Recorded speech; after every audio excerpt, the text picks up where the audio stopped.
Quais as principais vacinas estão sendo desenvolvidas contra a Covid-19? Quais dessas vacinas o Brasil pode vir a adquirir?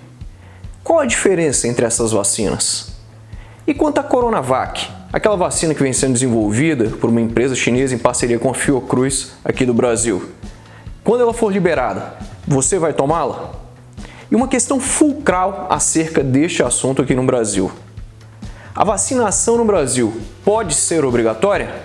Quer saber tudo a respeito desse tema? Então cola no vídeo!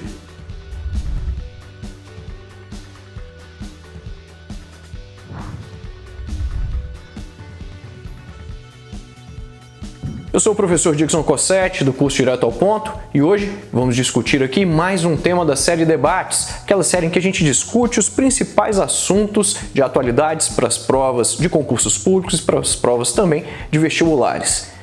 Hoje, um tema muito relevante. Vamos falar aqui acerca das vacinas que estão sendo desenvolvidas contra a Covid-19 e vamos abordar aqui tópicos como a vacinação obrigatória no Brasil. Mas antes, se você ainda não é inscrito aqui no canal, por favor, inscreva-se. E claro, ative aí o sininho para receber notificação acerca dos novos vídeos. E se você também não curtiu os meus perfis, tanto no Instagram quanto no Facebook, os perfis do meu curso, o curso Direto ao Ponto, por favor, vá lá e curta. Sem muita enrolação, vamos direto ao ponto. Pessoal, de início, é importante esclarecer o que são as vacinas.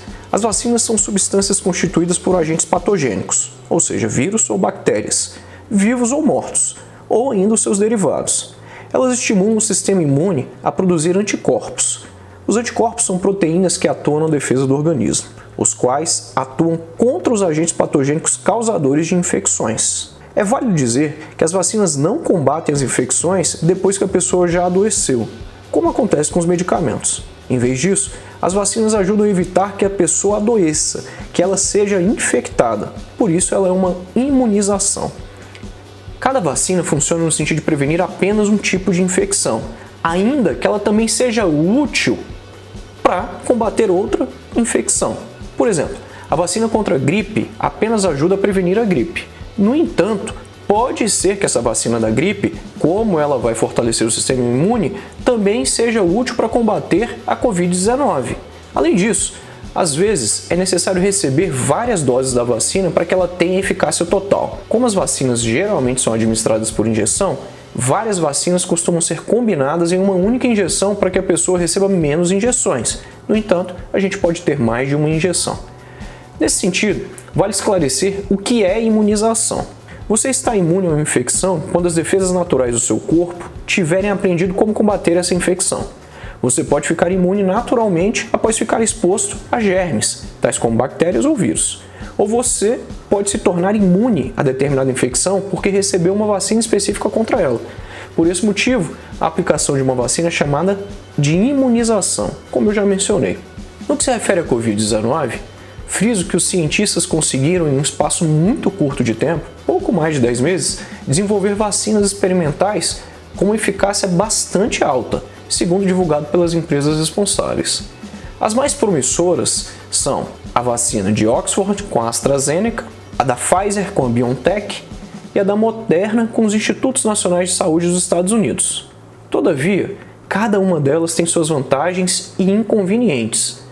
Ainda se aguardam os resultados de duas outras vacinas que estão bem promissoras. É o caso da Sinovac, com a vacina Coronavac, aqui no Brasil, com a gigante chinesa, e também a do Instituto Russo Gamaleya, a Sputnik V.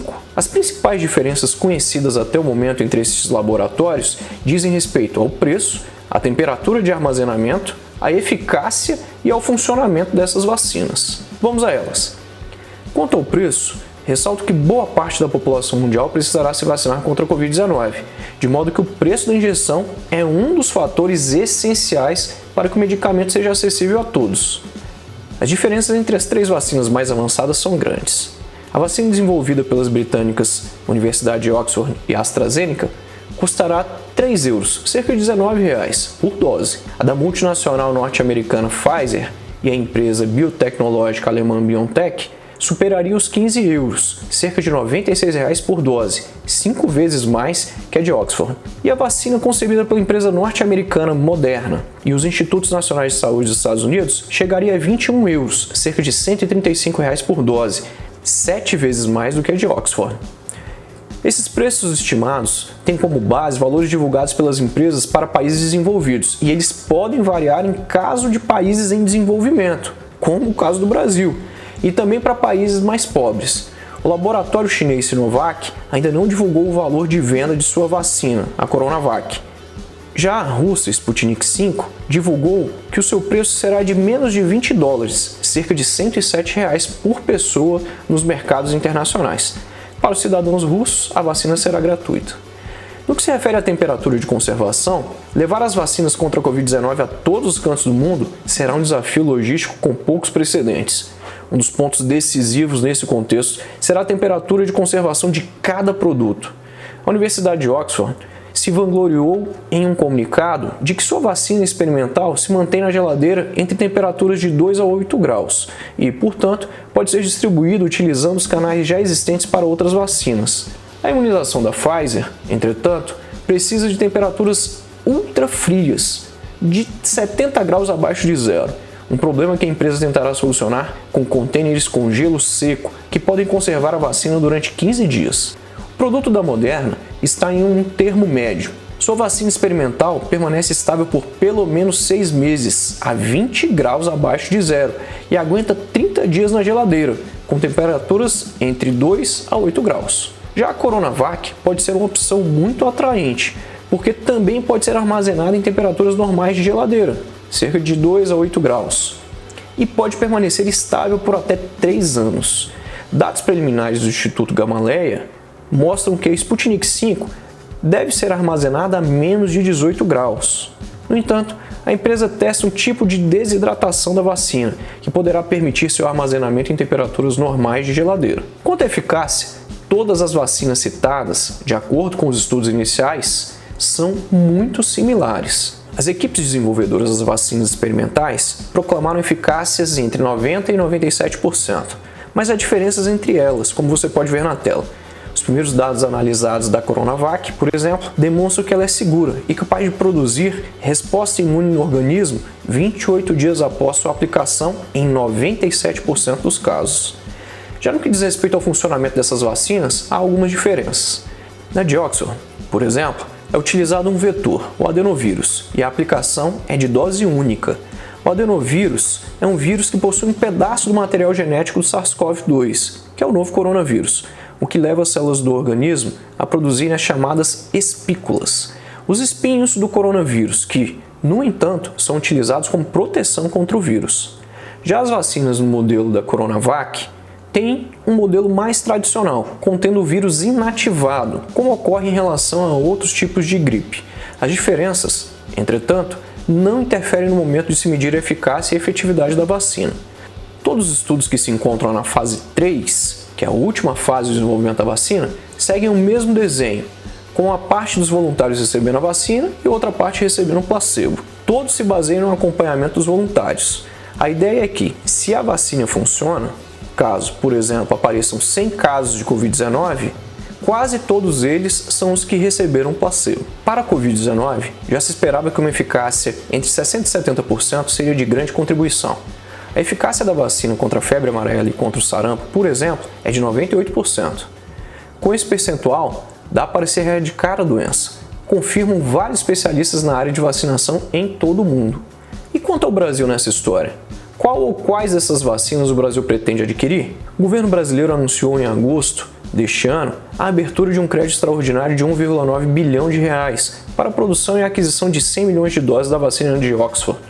A medida também prevê a transferência de tecnologia ao país, caso a vacina se mostre eficaz e segura. A absorção de tecnologia será feita pela Fundação Oswaldo Cruz, a Fiocruz, e o processamento da vacina pela Biomanguinhos. O governo do estado de São Paulo também assinou um acordo para a compra de 46 milhões de doses da vacina da Coronavac. As primeiras 6 milhões de doses chegarão prontas da China.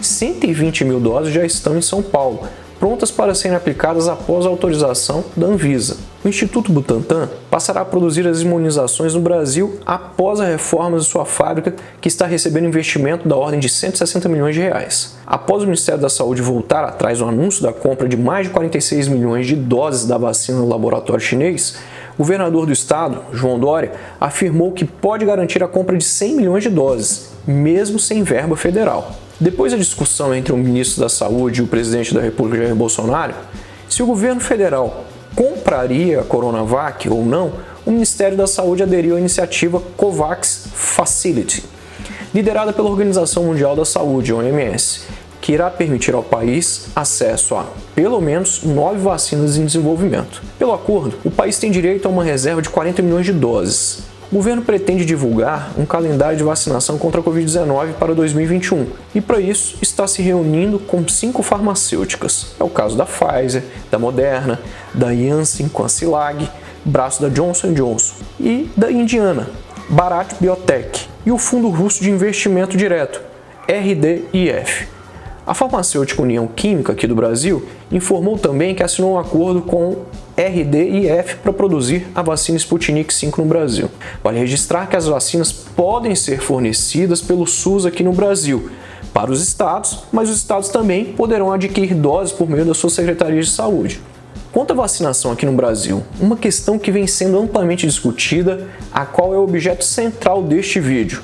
A vacina contra a Covid-19 poderá ser obrigatória no país? Friso, inicialmente, que a descoberta da vacina contra a Covid-19 pode ser um fator decisivo para proteger a saúde pública, bem como para recuperarmos a nossa liberdade de trabalho e de circulação, ou seja, para a gente voltar a viver normalmente. Diante do impasse, se a vacina poderá ser obrigatória ou não, peguemos como estudo de caso a seguinte situação. Será que o empregador poderia recusar trabalho a quem não se submeter à vacinação? Essa questão lida com diferentes normas previstas na Constituição Federal. Por um lado, o direito à proteção da saúde e o dever de a defender, cabendo ao Estado a incumbência de garantir a saúde pública. Por outro lado, o direito da pessoa à integridade pessoal, ao livre desenvolvimento da personalidade e à liberdade de trabalho. A obrigatoriedade da vacina pode ser um imperativo de saúde pública, mas também pode atentar contra as pessoas que não querem ser vacinadas. Sob um prisma, ela joga a favor do bem comum. Sob outro, ela pode atentar contra as liberdades individuais. É aqui que entra o direito. Havendo colisão de direitos, o Código Civil determina que os seus titulares devem ceder na medida do necessário para que todos produzam igualmente o seu efeito, sem prejuízo para qualquer das partes. Ou seja, estando em causa a colisão de direitos fundamentais, a Constituição determina que as restrições devem limitar-se ao necessário para salvaguardar outros direitos constitucionalmente protegidos. Contanto que haja evidência científica de que as vacinas são realmente necessárias e seguras para conter a pandemia, elas podem ser obrigatórias e a empresa citada poderia vedar a contratação de alguém ou ainda o acesso daquele que se negar a tomar a vacina. O mais correto, contudo, em minha opinião, é que a vacina não seja de fato obrigatória, mas sim que ela seja um fator que possibilite a pessoa que a tomou gozar de certos benefícios, serviços ou até mesmo direitos. Isso já acontece, por exemplo, em viagens. Você não poderá fazer uma viagem internacional se não apresentar, por exemplo, o cartão de vacinação com algumas vacinas obrigatórias para certos países. Alguns países já o exigem. Em outros casos, as próprias companhias aéreas podem fazê-lo. Saindo do campo das vacinas, mas ainda no campo das exigências, alguns países exigem que você tenha o seguro-saúde, por exemplo, para entrar no território deles. E isso é amplamente respeitado pelos viajantes. Mas o que a lei de fato disciplina sobre a vacinação no Brasil? O presidente Jair Bolsonaro disse há alguns meses que ninguém é obrigado a tomar a vacina. Mas isso não é verdade segundo a Lei 3.979, sancionada por ele mesmo em fevereiro de 2020. Além disso, a obrigatoriedade da imunização já consta da legislação brasileira desde 1975, por meio da Lei 6.259, cujo texto instituiu o Programa Nacional de Imunizações e que já ressaltava a obrigação de se vacinar. Nela, há previsão até mesmo da edição de medidas estaduais com audiência prévia do Ministério da Saúde para o cumprimento das vacinações. Essa obrigatoriedade implica sanções como as previstas na Portaria 597 de 2004, que instituiu o calendário nacional de vacinação aqui no Brasil. Note que quando se fala de obrigatoriedade, não é afirmado que a pessoa que se recusar a tomar a vacina será presa. Não é nada disso. Existem coisas que já funcionam assim e você talvez não tenha percebido. Por exemplo, O voto é obrigatório, mas ninguém vai à sua casa te obrigar a votar. O que acontece é que se criam sanções para aquelas pessoas que não votarem. A mesma coisa possivelmente acontecerá com as vacinas. Para você que estuda para concursos públicos, por exemplo, poder-se-á exigir a apresentação do cartão de vacinação com a comprovação da vacinação contra a Covid-19, no ato da inscrição ou ainda no dia da realização da prova. A obrigatoriedade se mostra de maneira tão clara em textos anteriores que nem seria necessário determiná-la na Lei 13.979, de fevereiro de 2020, com formas de enfrentamento ao surto da Covid-19. O texto da norma reforça que a vacinação compulsória pode ser uma das medidas adotadas por autoridades de saúde no controle da pandemia. Outras previsões legais, seja para crianças ou ainda para adolescentes, estão instituídas no ECA, no Estatuto da Criança e do Adolescente. O parágrafo 1º do artigo 14 é claro ao determinar que é obrigatória a vacinação das crianças nos casos recomendados pelas autoridades sanitárias. Há ainda obrigações específicas para trabalhadores que atuam em regiões como portos e aeroportos. Outro sim, por mais que não cite especificamente a imunização, o Código Penal também estabelece punição, em seu artigo 268, a quem infringir determinação do poder público destinada a impedir a introdução ou propagação de doença contagiosa. Várias são as vacinas obrigatórias no Brasil. Algumas delas são as vacinas BCG, DTP, DTPA, duplo adulto, febre amarela, hepatite A, hepatite B, HPV, ainda pentavalente, pneumocócica, rotavírus humano, tetraviral, tríplice viral, entre outras. Daí eu me pergunto, e por que a vacina contra a Covid-19 não seria obrigatória no Brasil? Não tem muita lógica. Somente alguém que seja do movimento anti-vacina para defender algo assim, ou ainda alguém que queira entrar numa guerra política que jamais poderia ter como pano de fundo a questão da saúde pública. Mas por que a vacinação em massa é importante? A vacinação em massa ela pode ser considerada uma medida de solidariedade social, pois protege ao mesmo tempo o indivíduo e a comunidade. Isso porque, ao imunizar o primeiro, ela se torna uma barreira que impede que as outras pessoas mais frágeis se contaminem com a doença. É justamente por conta dessa lógica coletiva de proteção que, mesmo que em um primeiro momento dependa de uma decisão individual, a de submeter ou não a vacina, a imunização é considerada uma estratégia de saúde pública. Quando a maior parte das pessoas se vacina, a doença passa a encontrar menos hospedeiros viáveis. Tendo em vista tudo isso que eu acabei de falar, qual é a conclusão a que chegamos? Por mais que o direito à liberdade esteja previsto na Constituição Federal, ele não pode ser utilizado para justificar recusas à vacinação. Isso porque a alegação esbarra em outro ponto previsto na lei, a supremacia do interesse público. A determinação dos limites entre o individual e o coletivo cabe ao Estado, detentor do chamado poder de polícia. No direito administrativo, esse conceito busca garantir o bem-estar social, impedindo o uso abusivo dos direitos individuais ou ainda a prática de atividades nocivas à coletividade. Essa característica intervencionista se aplica em ações de saúde pública. É identificado pela legislação sanitária o interesse público coletivo que permite que seja limitada a liberdade individual. E aí entramos no campo da vacina, que há muito tempo é reconhecida pela sua ideia de proteção da coletividade. Como vimos, há profundo interesse público nessa causa. As liberdades individuais não prevalecem sobre o interesse coletivo na vacinação. Existem comportamentos que, embora pareçam afetar apenas o indivíduo, refletem no corpo social como um todo. Vacinação só funciona se atingir uma altíssima proporção da população. Outros exemplos disso são os casos envolvendo o uso do cinto de segurança no Brasil, o serviço militar, as regras de construção. Nesses casos, o meu direito individual ele cede em parte à segurança viária, à defesa nacional e à segurança coletiva. Desse modo, para que o indivíduo tenha acesso a direitos sociais previstos na Constituição ou ainda a certos benefícios, a condição básica é que este respeite as regras e os direitos dos demais. Com a saúde pública não é diferente. As vacinas transcendem a escolha individual, por serem cientificamente recomendadas. O meu direito individual de decidir sobre a minha saúde cede ao direito coletivo de um ambiente livre de doenças. É isso, pessoal. Então, meus amigos, espero que vocês tenham gostado desse debate. Eu tenho certeza de que esse tema é muito relevante e ele vai aparecer em inúmeras provas nos próximos anos. A gente se vê nos próximos vídeos. Tchau!